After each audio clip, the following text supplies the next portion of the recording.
बिस्मिल्लाहिर्रहमानिर्रहीम, अस्सलाम वालेकुम, वेलकम टू लिटरेचर ऑनलाइन। आज का टॉपिक है eastern and western ideals of happiness bye Bertrand Russell. इसका हम लास्ट पार्ट आज करेंगे। 1925 में ये ऐसे पब्लिश हुआ था। रसल कहता है, if I were to sum up in a phrase the main difference between Chinese and ourselves. अगर मैं एक ही कुछ फ्रेज़ में सम अप करना चाहूँ, मतलब एक कंक्लूड करना चाहूँ एक चीज़ को कि हम में और चाइनीज़ में फ़र्क क्या है, हम में मतलब वेस्टर्न लोग जो हैं, ठीक है, और उनमें चाइनीज़ में फ़र्क क्या है, I should say that they in the main aim at enjoyment. तो मैं ये कहूँगा कि उनका जो एक मेन एम ऑफ लाइफ है वो इन्जॉयमेंट है, खुशी है, ठीक है। While we in the main aim at power, जबकि जो हम लोग हैं, हम लोगों का मेन एम जो होता है, लाइफ का मकसद होता है, वो पावर हासिल करना होता है। We like power over our fellow men, हमें पावर अच्छी लगती है अपने साथी लोगों के ऊपर, कंटेम्प्रेरीज़ के ऊपर, ठीक है। And we like power over nature, और हमें पावर पसंद है नेचर पे पावर हासिल करना, नेचर पे हुकूमत करना। For the sake of the former, पहली चीज़ कि अपने साथियों पे, अपनी तरह के लोगों पे, मैनकाइंड पे पावर हासिल करने के लिए we have built up strong states, हमने ये रियासतें बना ली हैं, कंट्रीज़ बना ली हैं, ठीक है। And for the sake of the latter we have built up science, और दूसरी चीज़ जो कि नेचर है उस पर हुकूमत करने के लिए हमने साइंस बना ली। जब से साइंस पे हम ज़्यादा तवज्जो दे रहे हैं, नेचर को इग्नोर कर रहे हैं, और हम मतलब जिस तरह आप कह रहे हैं कि फॉरेस्ट ख़त्म हो रहे हैं और उनको ख़त्म करके हम इंफ्रास्ट्रक्चर जो है वो वहाँ पे कंस्ट्रक्ट कर रहे हैं, ठीक है। The Chinese are too lazy and too good natured for such pursuits, लेकिन जो चाइनीज़ हैं, चाइनीज़ आर द ईस्टर्न, ठीक है। तो चाइनीज़ जो हैं वो लेज़ी हैं और बहुत ज़्यादा उनकी अच्छी नेचर है, अच्छी फितरत के लोग हैं इन सब चीज़ों के लिए, ठीक है। मतलब वो ये इन सब के पीछे नहीं पड़ते, पावर के पीछे नहीं पड़ते। To say that they are lazy is however only true in one sense, वो कह रहा है उनको लेज़ी कहना सिर्फ एक चीज़ के लिए सही होगा। They are not lazy in the way that Russians are, वो रशियंस की तरह लेज़ी नहीं हैं। That is to say they will work hard for their living, क्योंकि वो अपनी जो लिविंग है उसके लिए वो मेहनत करते हैं। जैसे रशियंस जो हैं उनको ज़्यादा ड्रंकर्ड्स मशहूर हैं कि वो ज़्यादातर इसी काम में रहते हैं, ठीक है। जिस तरह आप कह लें कि पीने के लिए जीते हैं, कुछ इस तरह का सीन है। और जबकि जो चाइनीज़ हैं वो अपनी लिविंग के लिए, अपनी लाइफ के लिए मेहनत करते हैं। Employers of labour find them extra ordinary industrious, जो एम्प्लॉयर्स हैं, मतलब जो इनको हायर करते हैं जॉब्स के लिए चाइनीज़ को, वो जो लोग हैं वो उन्होंने पाया है चाइनीज़ को कि वो बहुत ज़्यादा मेहनती हैं, एक्स्ट्रा ऑर्डिनरी इंडस्ट्रियस हैं, बहुत ज़्यादा मेहनती हैं। But they will not work as Americans and Europeans too, लेकिन वो वैसे काम नहीं करेंगे जैसे अमेरिकन्स एंड यूरोपियंस करते हैं। Simply because they would be board if they did not work. American और यूरोपियन किस लिए काम करते हैं? क्योंकि अगर वो काम नहीं करेंगे तो वो बोर हो जाएंगे। वो जैसे हम लोग आपस में नहीं कह रहे होते, मूवी देखते हुए हम कह रहे होते इनकी रूह को सुकून नहीं है, अंग्रेज़ों की रूह को सुकून नहीं है, बस कुछ ना कुछ करते रहो। ख़ासतौर पर हॉरर मूवीज़ में ये टिक के नहीं बैठते, ये पीछे जाते हैं, ठीक है।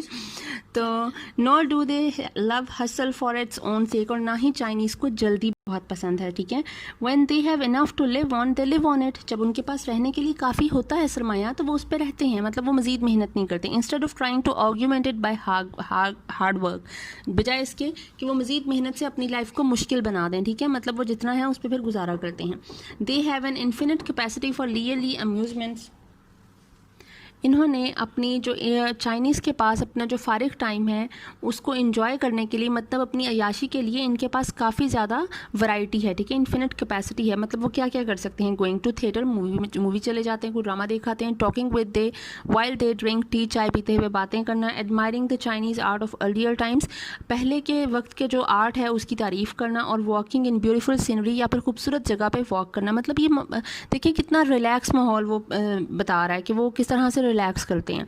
To our way of thinking there is something unduly mild about such a way of spending one's life, वो कह रहे हैं हम जो वेस्टर्न लोग हैं, हमारे हिसाब से इस तरह के जीने के तरीका ये बहुत ही ज़्यादा अनडुअली माइल्ड है, बहुत ज़्यादा नरम मिजाज और बहुत ज़्यादा जिस तरह बहुत ही सिंपल है। We respect more a man who goes to his office every day, हम उस बंदे की ज़्यादा रिस्पेक्ट करते हैं जो डेली ऑफिस जाता है। Even if all that he does in his office is harmful, चाहे वो अपने ऑफिस में जाकर बॉम्ब भी क्यों ना बना रहा हो, ठीक है, लेकिन हम रिस्पेक्ट उसी की करेंगे जो ऑफिस जा रहा होगा, जो फारिग बैठा है जो बेचारा सुकून कर रहा है, सुकून करता हुआ बंदा हमें पसंद नहीं आता, ठीक है। Living in the east has perhaps a corrupting influence upon a white man, वो कह रहा है एक जो अंग्रेज़ शख्स है, जो गोरा आदमी है, उन लोगों पे ईस्ट में रहना, चाइना वगैरह में रहना जो है वो बहुत ही ज़्यादा उनकी आदतों को ख़राब कर देगा। बट आई मस्ट कन्फेस, लेकिन मैं ये चीज़ ज़रूर कन्फेस करूँगा, that since I came to know China, कि जब से मैंने चाइना को जाना है, I have regarded laziness as one of the best qualities of which men in the mass are capable.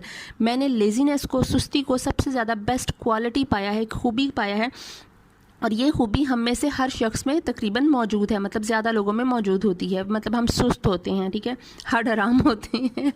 वही achieve certain things by being energetic, वो कह रहे हैं हम शार्प, क्लेवर और अपनी एनर्जी, एफर्ट, स्ट्रगल करके हम काफ़ी सारी चीज़ें हासिल तो कर सकते हैं, but it may be questioned whether on the balance the things that they achieve are of any value. लेकिन एंड पे सवाल ये उठता है कि ये जो सारा कुछ करके, इतनी मेहनत के बाद हमने जो चीज़ें हासिल की, क्या ये वर्थ इट थी, क्या ये वैल्यूएबल थी? We develop wonderful skill in manufacture, part of which we devote to making guns. वो कह रहा है हमने चीज़ों को बनाने में, मैन्युफैक्चरिंग में बहुत ज़्यादा महारत हासिल कर ली है, हम स्किलफुल हो चुके हैं अब तक। पार्ट ऑफ विच, इसका कुछ हिस्सा हम डिवोट करते हैं गन्स बनाने में, ऑटोमोबाइल्स बनाने में, ठीक है, गाड़ियाँ वगैरह, टेलीफोन बनाने में, other means of living luxuriously at high pressure.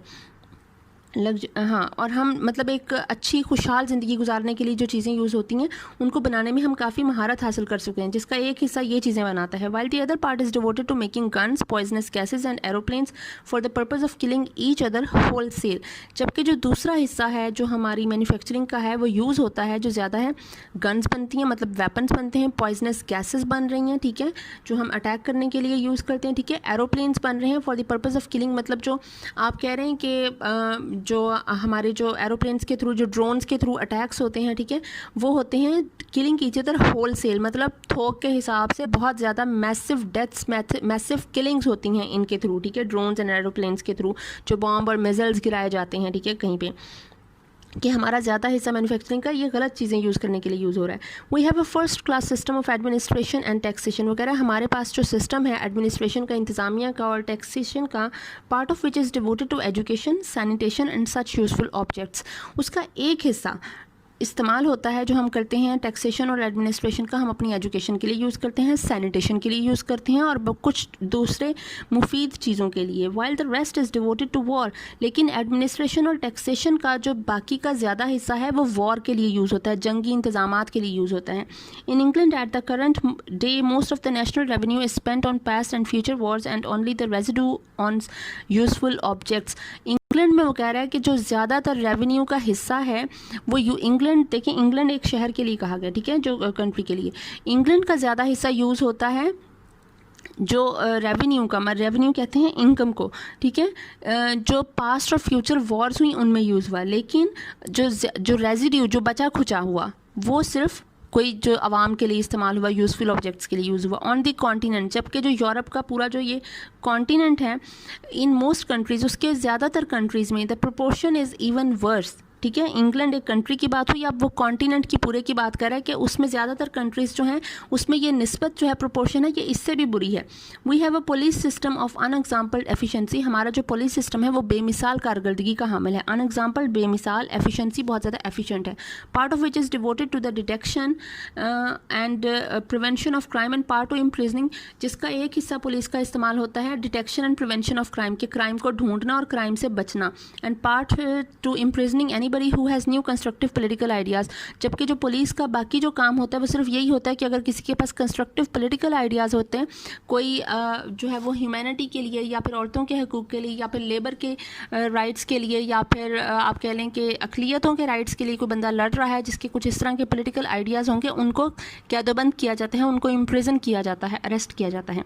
In China until recently, China में अभी तक they had none of these things, वहाँ पर ये चीज़ें पाई ही नहीं जाती हैं। Industry was too inefficient to produce either automobiles or bombs। China की जो इंडस्ट्री है वो इतनी ज़्यादा इनएफिशिएंट थी, मतलब उसमें कोई भी एफिशिएंसी नहीं थी कि वो ऑटोमोबाइल्स बना सके या बॉम्ब्स बना सके, उन्होंने कुछ नहीं बनाया था। State too was inefficient to educate its own citizens और to kill those of other countries. State भी इतनी ज़्यादा इनएफिशिएंट रही कि ना उन्होंने अपने जो सिटीजन्स थे उनकी एजुकेशन पे ध्यान दिया और ना ही उन्होंने किसी दूसरे कंट्री के लोगों को मारने के लिए प्लानिंग की। The police too inefficient to catch either bandits और बोल्शेविक्स, और पुलिस इतनी इनएफिशिएंट थी कि उन्होंने किसी रेवोल्यूशनरी को नहीं पकड़ा। बोल्शेविक्स एक रशियन रेवोल्यूशनरीज के लिए ये नाम दिया गया था, मूवमेंट का नाम था बोल्शेविज्म, और ये रशियन रेवोल्यूशनरीज थे। 1917 से 1923 तक ये रेवोल्यूशन चली थी रशिया में, इसको बोल्शेविज्म कहा गया। और बोल्शेविक्स जो थे वो जो रेवोल्यूशनरीज थे उनको कहा गया। ये रेवोल्यूशन आम लोगों ने मोनार्क्स के ख़िलाफ़ की थी, ठीक है, मोनार्की वो नहीं चाहते थे अपने कंट्री में, जिसकी वजह से उन्होंने ये की थी। तो चाइना में इस तरह का रेवोल्यूशन का कोई सीन ही नहीं था, तो ज़ाहिर पुलिस ने पकड़ना किसको था। The result was that in China as compare to any white man's country, और रिज़ल्ट ये रहा कि किसी भी वाइट मैन मतलब अंग्रेज़ों के गोरों के कंट्री के हिसाब से चाइना में there was freedom for all, वहाँ पे सबके लिए आज़ादी थी, and a degree of diffused happiness which was amazing in views of the poverty of all but tiny minority. सिर्फ कुछ चंद लोग जो गुर्बत का हिस्सा है वो बहुत ही कम लोग हैं, मतलब पॉवर्टी रेट चाइना में बहुत कम है। उन सब के अलावा चाइना में के लोगों में जो पाया जाता है वो एक आज़ादी का एलिमेंट था, और दूसरा वहाँ पे हैप्पीनेस, डिफ्यूज्ड हैप्पीनेस, मतलब हर शख्स अपनी ज़िंदगी से खुश था। Comparing the actual outlook of the average Chinese with that of the average western वगैरह, जब हम इनके पर्सपेक्टिव को चेक करते हैं, आउटलुक कहते हैं पर्सपेक्टिव या आइडियोलॉजी को, एक एवरेज चाइनीज़ के एवरेज वेस्टर्न आदमी से चेक करें तो टू डिफरेंसेस स्ट्राइक वन, तो दो डिफरेंसेस जो हैं वो हमें फ़ौरन से सामने नज़र आएंगे। फर्स्ट, पहला ये होगा that the Chinese do not admire activity unless it serves some useful purpose।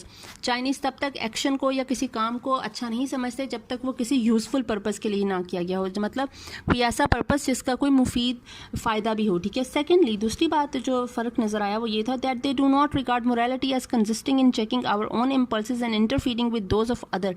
दूसरा ये कि वो उस मोरालिटी पे भी यकीन नहीं रखते थे कि आप दूसरों को नसीहत और ख़ुद मियाँ फसीहत बन के बैठे रहो, या फिर आप अपने जो वो काम है उसको देखो ना और दूसरों पे काम में टांग अड़ाओ, इंटरफीट करो, टांग अड़ाओ, ठीक है। The first of these differences has been already discussed. वो कहता है जो पहला काम है वो मैं पहले ही डिस्कस कर चुका हूँ। ये जो लेजीनेस और एक्टिविटी वाला जो पहला एलिमेंट है जो फ़र्क नज़र आया वो मैं डिस्कस कर चुका हूँ, but the second is perhaps equally important, लेकिन दूसरी चीज़ भी बहुत इंपॉर्टेंट है। Professor Giles, the eminent Chinese scholar जो था Giles, at the end of his Gifford lectures on Confucianism and it's rivals में उसने कहा, जो लेक्चर उसने कन्फ्यूशनिज्म एंड राइवल्स पे दिया, उसमें गाइल्स कहता है maintains that the chief obstacle to the success of Christian mission in China has been the doctrine of original sin. वो कह रहा है चाइना में क्रिश्चियनिटी को अगर फेम नहीं मिला ना तो उसका जो एक वजह नज़र आती है वो है क्रिश्चियनिटी का belief on the original sin. Original sin क्या है? द सिन ऑफ एडम, कि एडम ने वो एप्पल खाया और उसके बाद उसने जो है वो उसको भेज दिया कि दैट वाज द ओरिजिनल सिन, जिसमें चाइनीज़ जो है वो क्रिश्चियन समझते हैं कि वो हम उसका जो ओरिजिनल सिन है उसका हम जो है वो हम भी पनिशमेंट उसकी भुगत रहे हैं, ठीक है। ये पैराडाइज लॉस्ट में मिल्टन ने भी ओरिजिनल सिन की बात की है ना, ठीक है। The traditional doctrine of Orthodox Christianity, still preached by most Christian missionaries in the Far East, is that we are all born wicked, so wicked as to deserve eternal punishment। वो कह रहा है कि जो traditional doctrine of Orthodox Christianity है वो अभी तक काफ़ी ज़्यादा इलाकों में, Far East में, मतलब दूर दराज ईस्ट में वो लोग यही चीज़ प्रीच कर रहे हैं, तबलीग कर रहे हैं, लोगों को पढ़ा रहे हैं, सिखा रहे हैं कि हम लोग पैदा ही बुरे हुए हैं, विकेड हुए हैं, ठीक है। इतने बुरे हैं कि हम डिज़र्व करते हैं इटर्नल पनिशमेंट। पैदा बुरे होने का मतलब है क्योंकि हम आदम की औलाद हैं, इसलिए आदम ने गुनाह किया था, एडम ने, तो उसका गुनाह हमें भी भुगतना पड़ेगा, उसकी सज़ा मिलेगी। The Chinese might have no difficulty in accepting this doctrine if it applied only to white man. वगैरह चाइनीज़ को कोई मसला नहीं था अगर ये डॉक्ट्राइन सिर्फ ये जो अभी जो प्रेजेंट डे अमेरिकन हैं उन्हीं पे अप्लाई होता। But when they are told that their own parents are in hell fire they grow indignant. लेकिन जब उन्हें बताया जाता है कि हम सभी आदम की औलाद हैं, हम सभी एडम के बच्चे हैं, ठीक है, ऑफ स्प्रिंग्स ऑफ एडम हैं, और हमारे जो माँ बाप हैं उनके माँ बाप और उनके माँ बाप हमारे मतलब हमारी नस्ल दर नस्ल से जो हमारे जो फोर फादर्स हैं वो लोग जहन्नुम की आग में जल रहे हैं, ठीक है, हेल में हैं। तो इस बात से चाइनीज़ जो हैं वो बरहम हो जाते हैं, इंडिग्नेंट हो जाते हैं, गुस्सा हो जाते हैं। Confucius taught that men are born good, क्योंकि कन्फ्यूशियस ने उन्हें सिखाया है कि इंसान जब पैदा होता है तो वो एक अच्छा होता है, मतलब उसका कोई गुनाह नहीं होता। जैसे मुसलमान भी कहते हैं कि बच्चा जो है वो प्योर होता है। And that if they become wicked that is through the force of evil example और करप्टिंग मैनर्स। और अगर एक इंसान बड़ा होकर बुरा बन जाता है तो वो सारा कुछ उसके करप्टिंग मैनर्स, उसके जो तौर तरीके होते हैं और जो उसने इर्द गिर्द देखा, सोसाइटी को देखकर, उसे देखकर वो बुरा होता है, वो खुद बुरा नहीं होता है इंसान। This difference from traditional western orthodoxy has a profound influence on the outlook of Chinese. और ये जो ट्रेडिशनल ऑर्थोडॉक्स जो एक बिलीफ है, द ओरिजिनल सिन का जो एक पर्सपेक्टिव है, इसने चाइना के जो पर्सपेक्टिव था, आइडियोलॉजी थी, उस पर बहुत ज़्यादा असर किया है इसने, ठीक है। Among ourselves, the people who are regarded as moral luminaries are those who forego ordinary pleasures themselves। वो कह रहा है हम लोगों में जिनको हम luminaries समझते हैं, जो कि बहुत ज़्यादा आलिम फाजिल लोग समझते हैं, moral luminaries मतलब जिनको हम एज एम एग्जाम्पल देखते हैं कि ये लोग मौलाना, आलिम इस तरह के हो गए जो हम समझते हैं, वो लोग होते हैं जो खुद तो forego अंडर ऑर्डिनरी प्लेयर्स, जो खुद तो ये इन चीज़ों से लुत्फानंदोज हो रहे होते हैं, and find compensation in interfering with the player of others. लेकिन वो अपनी कंपनसेट किस तरह करते हैं अपने गुनाहों को और अपने उन प्लेयर्स को, कि वो दूसरों को उस चीज़ से रोक देते हैं, मतलब दूसरे को वो रोक रहे हैं और ख़ुद वो वही काम कर रहे होते हैं चोरी छुपे।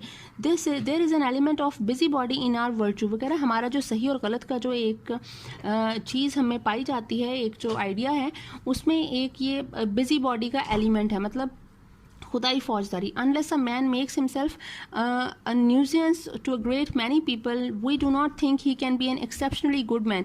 कि जब तक हमारा ये एक मानना होता है कि जब तक एक आदमी अपने आप को दूसरों के लिए बहुत ज़्यादा तकलीफ दे नहीं बना लेता, बहुत ज़्यादा हर्टिंग नहीं बना लेता, मतलब उसके कुछ प्रिंसिपल्स होते हैं, वो कहता है आपको ये फॉलो करना है, वो फॉलो करना है, हमें उससे तकलीफ हो रही होती है लेकिन हम उसको फॉलो कर रहे होते हैं, जब तक वो हमारे साथ इस तरह के काम नहीं ना करता, तब तक हम लोग क्या करते हैं, हम लोग उसको अच्छा आदमी नहीं समझते हैं। उसे एक्सेप्शनली गुड मैन बनने के लिए उसको हमारे लिए नाकाबिल बर्दाश्त होना ही पड़ेगा, ठीक है।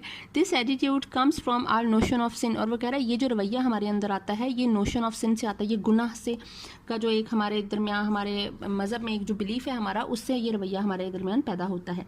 It leads not only to interference with freedom. और ये जो रवैया है, ये सारा कुछ है, ये ना कि सिर्फ इंटरफेयर करता है हमारी आज़ादी के साथ, but also to hypocrisy.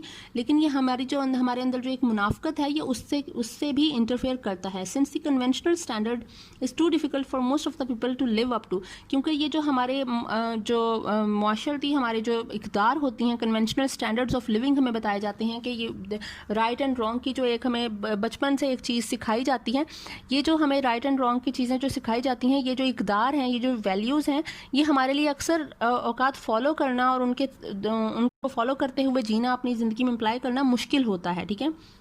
In China this is not the case. लेकिन चाइना में ये केस है ही नहीं, ऐसा है ही नहीं।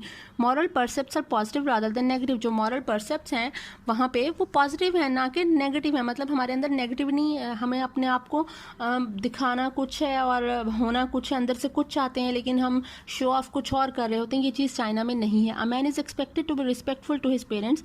एक आदमी से सिर्फ ये तवक्को की जाती है कि वो अपने पेरेंट्स के साथ रिस्पेक्टफुल रहे, उनकी इज्जत करे। काइंड टू हिज चिल्ड्रन, अपने बच्चों का ख्याल रखे। Generous to his poor relations, और अब उसके जो पुअर रिलेशंस हैं, जो अफोर्ड नहीं कर सकते हैं, उनके साथ सखी रहे, मतलब उनका ख्याल रखें। एंड कर्टियस टू ऑल, और सबकी इज्जत करे, सबसे अच्छे से मिले।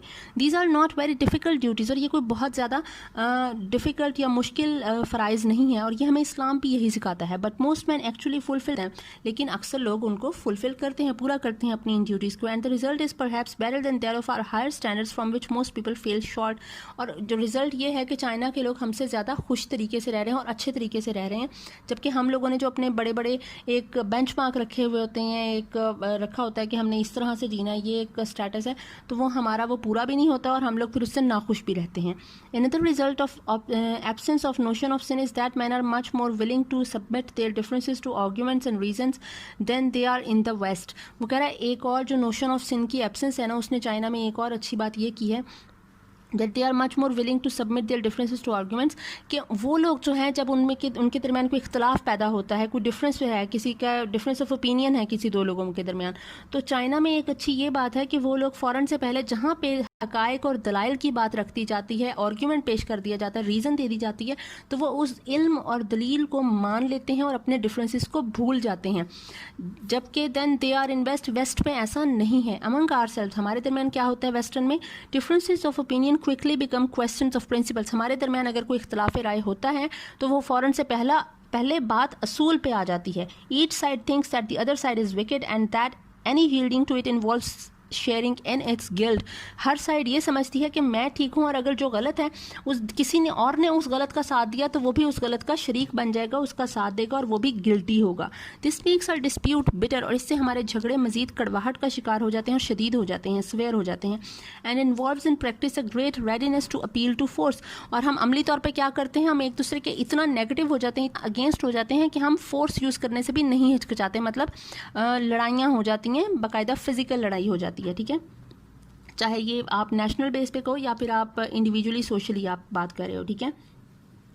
इन China although there were military men who were ready to appeal to force, वगैरह चाइना में भी मिलिट्री है, आर्मी है जो कि तैयार बैठे हैं जंग करने को। No one took them seriously, not even their own soldiers, लेकिन उन्हें कोई सीरियस ही नहीं लेता, उनके अपने सोल्जर सीरियस नहीं लेता। मतलब चाइना की आर्मी को तैयार ज़रूर किया जाता है जंग के लिए, लड़ाई के लिए, लेकिन उन्हें कोई सीरियस नहीं लेता। मतलब आर्मी का कोई भी अमल दखल नहीं है, ठीक है, किसी भी फैसले में या हुकूमत के या अवाम के किसी भी काम में आर्मी का अमल दखल नहीं है। आर्मी सिर्फ एक चीज़ के लिए तैयार हो रही है और वो भी फारिग बैठी है। They fought battles which were nearly bloodless, उन्होंने भी कुछ जंगें लड़ी हैं चाइनीज़ ने, लेकिन वो ब्लडलेस थी, उसमें किसी की जानें नहीं गई। And they did much less harm than we should expect from our experience of the fiercer conflict of the West, और जो उनमें बहुत ही कम नुकसान हुआ, जितना कि हम अगर वेस्टर्न में अगर कोई जंग हो तो उससे हम जो एक नुकसान की एक्सपेक्टेशन रख सकते हैं, एक एंटिसिपेशन लगा सकते हैं, तो उससे बहुत कम नुकसान हुआ चाइना की जंगों में। The great bulk of the population, including the civil administration, went about its business. जो चाइना की बहुत ज़्यादा पॉपुलेशन है उसके अंदर सिविल एडमिनिस्ट्रेशन भी मौजूद है, मतलब जो आम लोग जो इंतज़ामिया के होते हैं, went about its business, वो अपने काम पे मसरूफ़ हैं। As though these generals and their armies did not exist, कि जैसे ये आर्मीज़ और जनरल्स जो हैं ये एग्जिस्ट ही नहीं करते। मतलब आर्मी का इंटरफेरेंस नहीं है किसी भी अवाम के या रियासत के मामलात में। In ordinary life disputes are usually adjusted by the friendly meditation of some third party, और अगर आम जिंदगी में किसी का कोई झगड़ा हो जाता है तो उनको एडजस्ट कर लिया जाता है किसी थर्ड पार्टी के थ्रू। जिस तरह दो दोस्तों की लड़ाई हुई तो तीसरे ने सुलह करवा दी। Compromise is the accepted principle, समझौते को एक एक्सेप्टेड प्रिंसिपल समझा जाता है, because it is necessary to save the face of both the parties, ताकि दोनों पार्टीज की इज्जत को बचाया जा सके, उनकी इमेज बरकरार रखी जा सके। Saving face though in some forms it makes foreigners smile is a most valuable and national institution, वगैरह इज्जत बचाना जो है, अपनी इमेज को बरकरार रखना काफ़ी फॉरेनर्स के लिए एक हंसी वाली बात होगी, लेकिन ये बहुत ज़्यादा वैल्यूएबल है। Making social and political life far less ruthless than it is with us, क्योंकि इससे आपकी जो सोशल और पोलिटिकल लाइफ है वो काफ़ी ज़्यादा आसान हो जाती है, ठीक है, कि आप एक दूसरे की इमेज बरकरार रखो, ना कि दूसरे को गंदा करने पे तुले हुए हो। There is one serious defect and the only one in the Chinese system and that is, वगैरह चाइना के सिस्टम में सिर्फ एक ही खराबी है, that it does not enable China to resist more pugnacious nations, कि चाइना जो है वो ज़्यादा जो झगड़ालू कौमें होंगी उनसे रेजिस्ट करने में चाइना की जो चाइना है वो उनके काबिल नहीं है। मतलब वो रेजिस्ट इतना ज़्यादा जो चाइना जंग चाहता नहीं होगा लेकिन वो जंग चाहती होंगी तो चाइना उन्हें रेजिस्ट नहीं कर सकेगा ज़्यादा। If the whole world were like China the whole world could be happy, अगर सारी दुनिया चाइना की तरह हो जाए ना कि खुश रहना सीखें, जंग से दूर रहें, तो सारी दुनिया ही खुश रहेगी। But so long as others are warlike and energetic, लेकिन जब तक जो दूसरी कौमें हैं, जो दूसरे लोग हैं वो बहुत ज़्यादा एनर्जेटिक एंड वॉर लाइक है, मतलब जंग के लिए तैयार हैं, लड़ाइयों के लिए तैयार हैं कि बस किसी तरीके से लड़ाई हो जाए, तो Chinese now they are not so longer isolated, तो चाइना भी इसमें ज़्यादा देर से अकेला नहीं रह सकेगा। मतलब चाइना भी हमारी आदतें पकड़ ही लेगा कभी ना कभी। Will be compelled to copy our vices to some degree, और किसी हद तक उसे हमारी ये बुराइयां जो है वो कॉपी करनी पड़ेंगी। If they are to preserve their national independence, अगर उन्हें अपनी आज़ादी बरकरार रखनी है, आज़ादी कायम रखनी है, तो चाइना को हमारी बुराइयां एक्सेप्ट करनी पड़ेंगी, मतलब चाइना को भी जंगजू होना पड़ेगा। But let us not flatter ourselves that this imitation will be an improvement, लेकिन हम लोगों को खुश नहीं होना चाहिए इस बात से, क्योंकि ये इमिटेशन किसी इम्प्रूवमेंट की निशानी नहीं होगी कि अगर चाइना भी जंग पे आ गया तो फिर होगा क्या। तो आई होप आपको समझ आ गई होगी इस लेक्चर की। Thank you so much.